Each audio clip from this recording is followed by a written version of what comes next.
Am I the a-hole for refusing to take care of my parents? My household was negative, to say the least. My parents were strict and controlling, wanting me to become a doctor or lawyer, but all I ever wanted to do was art.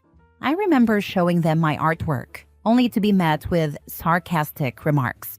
When I told them I was going to college for art and asked for their support, I don't even know why I bothered, since I knew they wouldn't help, unless I was studying something they approved of.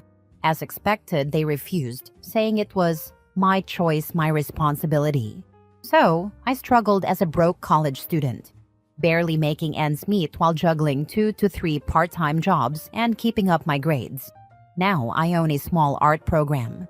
A year into my degree, I met my now husband in a small coffee shop.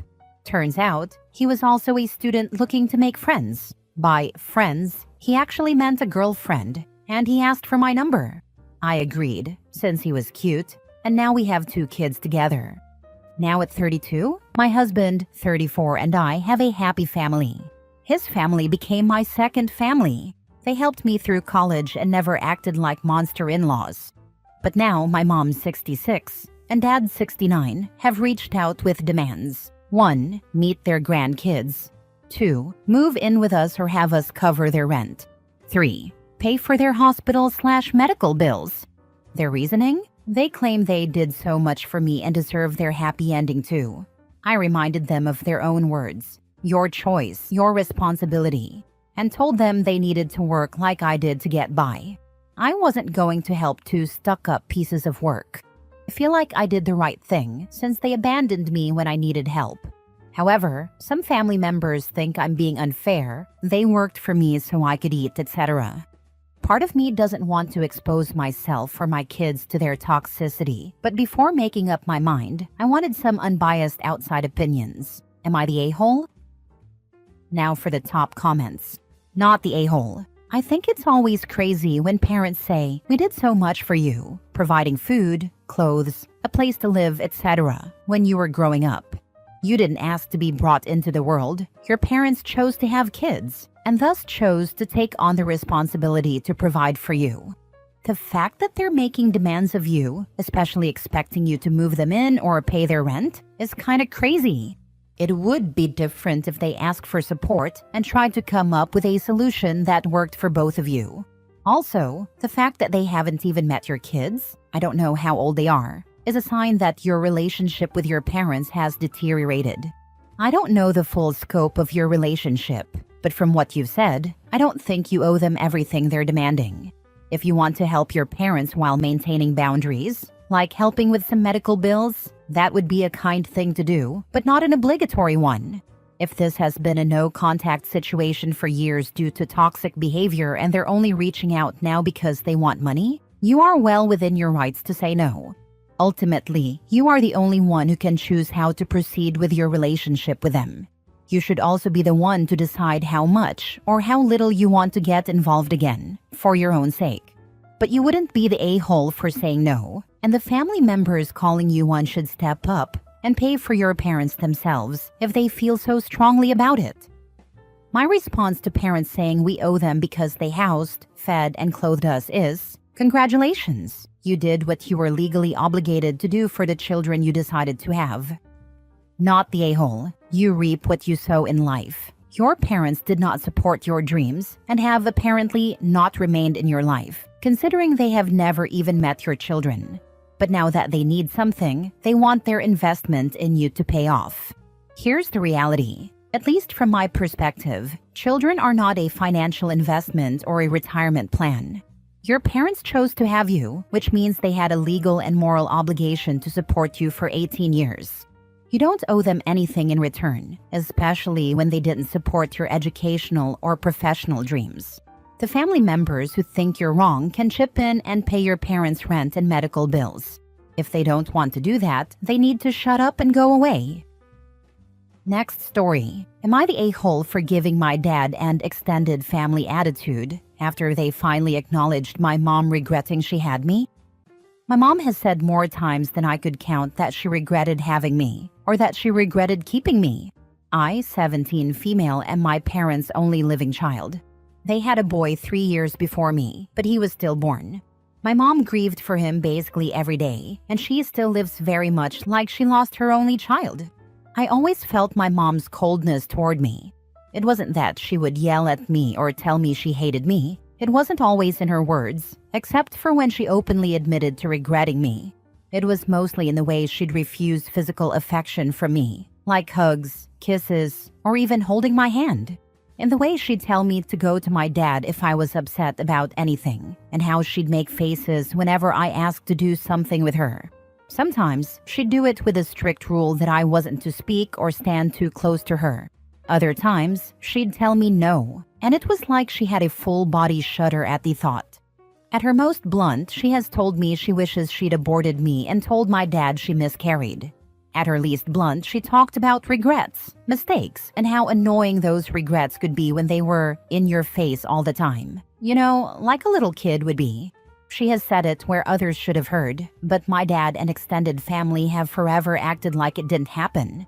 When I told them about the things my mom said, they told me I misunderstood her. I was told I was a blessing after my brother was stillborn, and that she would never regret her blessing.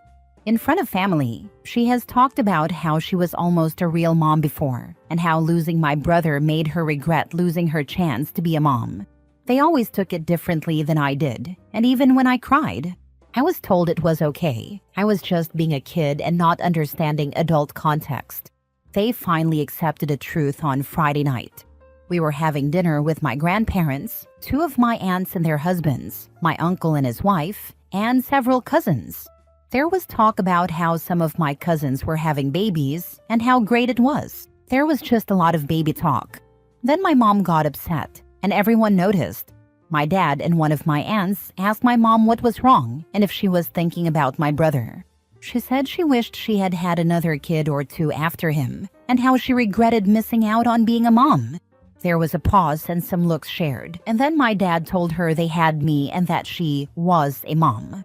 My grandmother told my mom she shouldn't talk like that where I could hear. I rolled my eyes at that and scoffed when she said it. Maybe that wasn't fair. But they were arguing about what my mom was saying, and she told them she regretted ever having me, and regretted not having kids she actually wanted. My mom left on her own before anyone else did, and my dad and extended family started saying how sorry they were that I had to hear that. I got mad and told them I'd heard that stuff before, but they just didn't believe me. I told them I didn't want their comfort when they had ignored me for so long and acted like I never spoke up before. They told me I should understand that it's difficult to imagine something like that actually happening, and that I should give them less attitude since they were at least trying. Am I the a-hole? Not the a-hole. No child should have to hear those things, and I'm sorry you grew up dealing with that.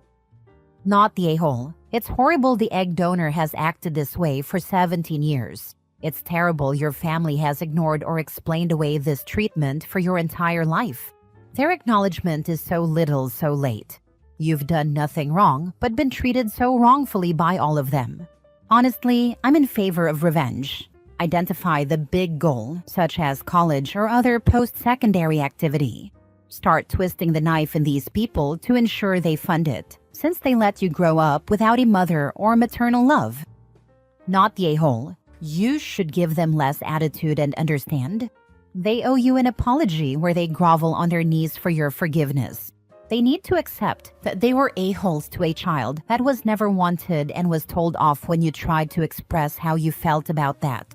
They are not at least trying. They have yet to start trying.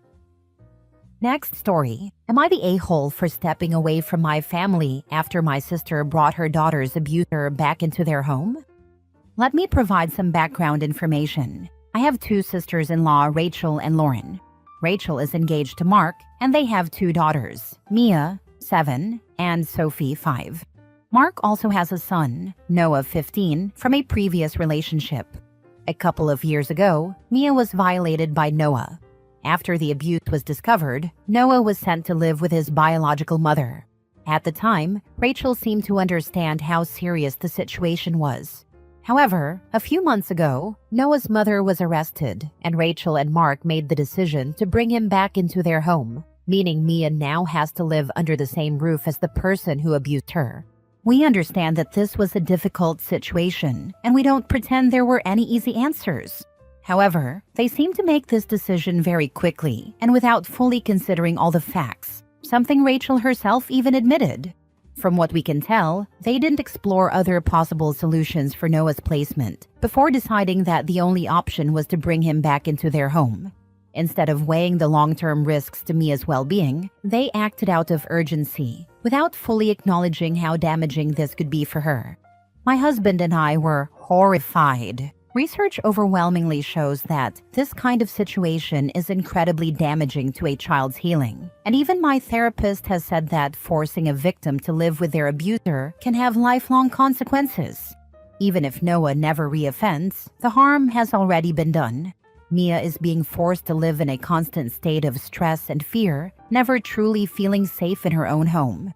Studies show that when survivors are placed back in an environment with their abuser, even under supervision, it can cause severe anxiety, PTSD, depression, and difficulty forming healthy relationships. It reinforces the idea that what happened to them wasn't serious enough to warrant real protection, which can lead to self-blame or a skewed understanding of boundaries. We were even more alarmed because Mia has already started showing signs that this is affecting her. She has been acting inappropriately with other kids, including her own cousin. Clear evidence that she is struggling to process her trauma. Despite this, Rachel insists that everything is being handled and that they are making sure Mia is safe. My husband and I told Rachel that we could not support this decision, and that for the well-being of Mia and our own children, we needed to distance ourselves. However, we are distancing ourselves from Rachel and Mark, not Mia and Sophie. We still love them and want to be in their lives. We have every intention of maintaining a relationship with them and have even planned to have them over for weekends at our house when possible. Our decision was never about cutting them off. It was about not pretending that this situation is okay. Since then, Rachel and my other sister-in-law, Lauren, have accused us of being cruel, making this about ourselves, and punishing Rachel for a difficult decision. They also claim that we are cutting off Mia and Sophie, even though we've made it clear that we still want a relationship with them. They recently had Sophie's birthday party and didn't invite us because they assumed we wouldn't come, yet they still blame us for not being involved. To us, this isn't about punishing Rachel. It's about not pretending that an unsafe situation is okay. Now the family is making us out to be heartless for stepping away, saying we are the ones causing division. But from our perspective, Rachel made a choice that forced us to choose between keeping the peace or standing up for Mia. And we chose Mia. So, am I the a-hole for refusing to support this decision and distancing ourselves from the family? Now for the comments. I'm pretty sure CPS would look the other way, but if there were ever the case, this would be it. Is engage a lawyer and try to get custody of the girls due to the extreme danger they are in. Then I would bypass CPS and call the cops that Ipo is being housed with minors, his victim, and let them sort it out. The court system has said that this living arrangement is okay, according to OP's post. They are not going to remove a child from their parent when they have already ruled that this living situation is safe, even though we all know it really isn't. Essentially, OP has to wait until Noah abuses Mia again and gets caught, or Mia reports it to a trusted adult, and then starts a new investigation. It sucks, but that's how the system works. Why the heck has CPS not been notified? It should have been the first time as well, because as you've now seen with Mia, children who behave inappropriately with other children at a young age are often victims themselves. It's very, very possible that Noah was being abused as well. Not the a-hole for distancing yourself. Huge a-hole if you don't intervene to have the girls removed from the home until a solution is found. CPS was contacted and Noah went through the court system. We were hoping for an inpatient therapy program, which we have in our area, but he was only ordered to do outpatient therapy. Call now and report him as back in the home. Mini update. I have filed a CPS complaint. Last story. Am I the a-hole for not forcing daughter to visit her dad? I have a very complicated co-parenting relationship with my daughter's 13 dad. He lives in another state and rarely visits, only once a year. We do have a court order that states he can have visits, but we need to work them out first. We use a shared calendar. We don't have a lot of scheduled activities, so there are maybe 1 to 3 busy weekends throughout the entire year. In January, he messaged me saying he would be coming over in February. I hadn't put anything on the calendar yet, but I knew we would only be busy one weekend that month. Valentine's Day weekend, which also includes my birthday the next day. That just happened to be the weekend he picked. I told him that wasn't a good weekend, but every other weekend was completely open. He got mad and said no, he was coming that weekend, and there was nothing I could do about it. Honestly, I wasn't going to argue with him. So I informed my daughter that her dad was coming that weekend. She freaked out when she heard the date.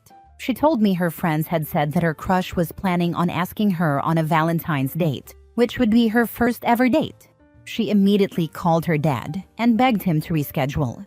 He actually yelled at her, then yelled at me for turning her against him. She ended up hanging up on him and has been ignoring his calls since. She was later asked on a movie date for Valentine's Day, supervised by the boy's mom. When Valentine's Day came, her dad was in town, but she refused to see him and went on her date instead. She has refused to meet up with him at all. I've tried multiple times to get her to see him, even just for a short visit, but she is not budging.